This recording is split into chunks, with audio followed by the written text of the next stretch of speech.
তাদের উপর চাপ সৃষ্টি হয় আমাকে কেন হাত তোলা হয়েছিল।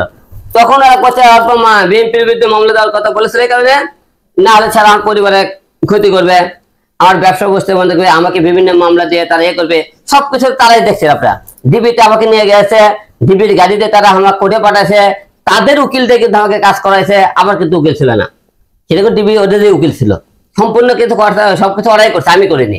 আমার খালি তারা ইশারায় যেতে বলেছে, এবং তারা দেখবেন নাম্বার বিং ছাড়া গাড়িতে ছাড়া কিন্তু আমাকে নিয়ে গিয়েছে, আমাকে কিন্তু নিয়ে তারাই কিন্তু তাদের উকিলের কাছে নিয়ে গেছে, আমার কিন্তু উকিল না। আপনি সেই উকিলের সাথেও আপনি কথাবার্তা বলবেন, আমার উকিল ছিল না, তাদের উকিল ছিল। এটা এই জিনিসগুলো এত প্রকাশ এই কারণে করেনি, আমি তো জানি না যে বিএনপির লোকেরা আমার উপর আকর্ষণে আক্রমণ করবে, সরকার চেঞ্জ হওয়ার পরে তারা আমার উপরে অ্যাটাক করবে, তারা আমাকে মারধর করবে, তারা আমাকে মেরে ফেলে দেবে চাইবে। আমি তো এটা জানতাম না, এই জিনিসটা কেন প্রকাশ করেনি এতদিন? আমি তো কারো কোনো ক্ষতি করিনি, আমার কাছে কেউ অন্যায় করলে তার প্রতিবাদ করেছে, এটা আমার অপরাধ ছিল।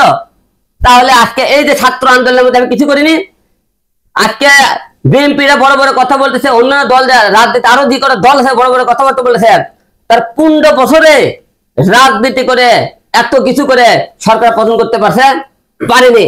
ছাত্র সমাজ জনতা মিলে সরকার পতন করেছে, তাহলে তাদেরকে আজকে একদিনের মধ্যে তারা মানুষের ক্ষতি করবে, আমার উপর রাগ দেখাবে, আমাকে হাত তুলবে? তাহলে কেমন আমরা ছাত্ররা আন্দোলন করলাম, কেমন দেশে স্বাধীনতা নিয়ে আসলাম, যেখানে 70 বলে কথা বলে তারা আমাকে পাল্টা আঘাত করার চেষ্টা করতেছে।